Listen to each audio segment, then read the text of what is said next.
السلام عليكم. هنعمل النهارده بوريك الافران حلو جدا بطريقه اقتصاديه وتحفه جدا. انا معايا هنا انا عايزه صفار البيضه، وهحط بيض البيضه في البوله اللي هخبز فيها او هعجن فيها. كانت هنا حته قشره فصلت، وقعت في قلب البوله، فانا بشيلها بالقشره التانية. وحطيت الصفار البيضه في الجنب عشان خاطر هنشوف هنعمل بيها ايه في الاخر. جبت البوله اللي هعجن فيها، حطيت فيها باكو الخميره اللي هو الكيس، بيبقى ب2 جنيه او ب2 جنيه ونص.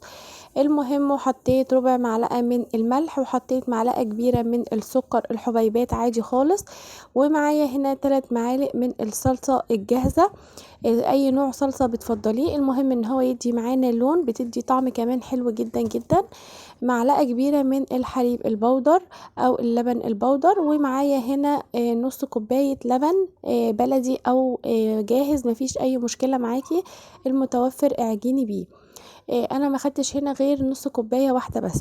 لو حضرتك عندك كوبايه زبادي هتغني وهتخليه احلى واحلى كمان. الزبادي حلو جدا في المخبوزات، خاصه اي حاجه بتقعد لتاني يوم او كده، بيدي طراوه حلوه قوي. حطيت هنا نص معلقه صغيره من الخل، والخل هنا مفيش غنى عنه. حطيت ربع كوبايه من الزيت ما يكونش ليه اي ريحه. الكوبايه دي بتاعت فنجان القهوه، فانا ماليه نصها، يعني بالكوبايه الشاي العاديه ربع كوبايه زيت بالظبط.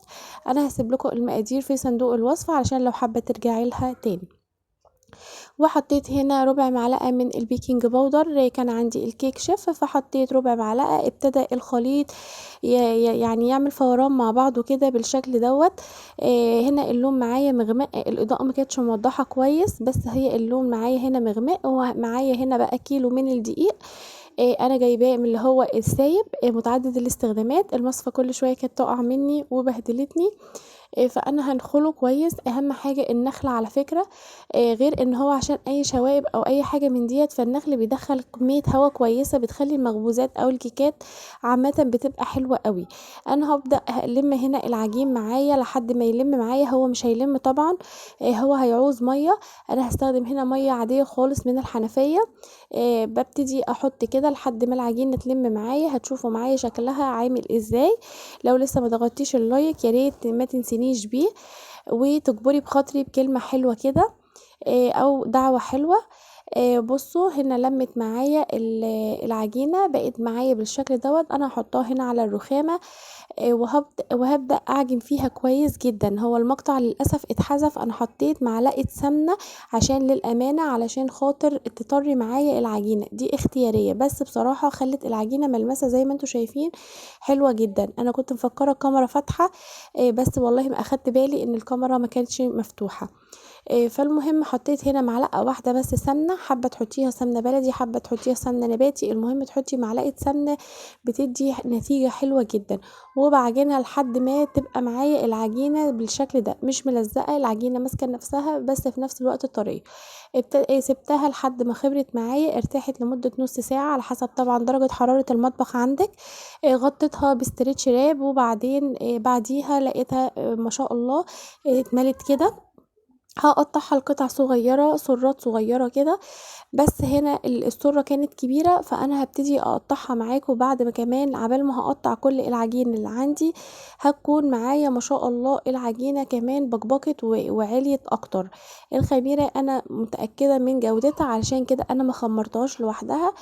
لو حضرتك مش متأكدة منها بتعمليها في كوباية مية دافية مع شوية سكر، وبعدين بتقومي سايباها لحد ما تعمل بابلز وتقومي عجنة بيها.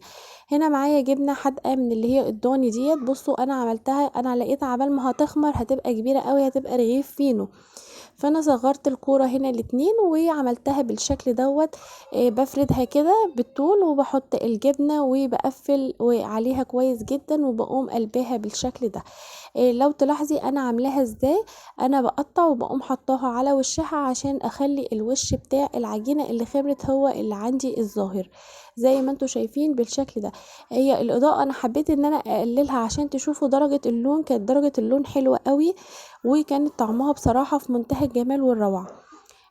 فهنا الاضاءة ما كانتش مبينة كويس، فبس هي هتبقى معاكي حلوة قوي. بعد ما خمرت معايا بالشكل دوت، جبت هنا بقى الصفار البيضة اللي احنا ركناه على جنب، حطيت له شوية من الخل وحطيت معلقتين من اللبن، وهبتدي ألمع كده. مش حابة تحطي اللبن مفيش اي مشكلة معاكي، بس انا بحط اللبن علشان خاطر لو عرقت او حاجة، لو حطيتها في كيس طعم الصفار البيض بيزفر، فمش بحب ريحته بصراحة خالص. الوصفة دي حلوة جدا جدا جدا، عشان كمان اللانش بوكس والاطفال هتبقى حلوة قوي، وحاجة انتي ضمناها وعاملاها، وبصراحة الكيلو فرط كتير جدا، اللهم بارك. حطيت بقى رشة من حبة البركة، زي ما تحبي، حابة تحطي سمسم او حبة البركة. مولعة الفرن على درجة حرارة 200 220. خدت معايا اللون دوت، طلع معايا اللهم بارك، ومفرغة وطرية وهشة وحلوة جدا جدا، ومطلعة ريحة كلها خير. الكمية دي مش الكيلو كله على فكرة، كانوا ما شاء الله ولادي كانوا كلوا كمية محترمة. اتمنى تجربوه وتقولوا لي رأيكم فيه ايه.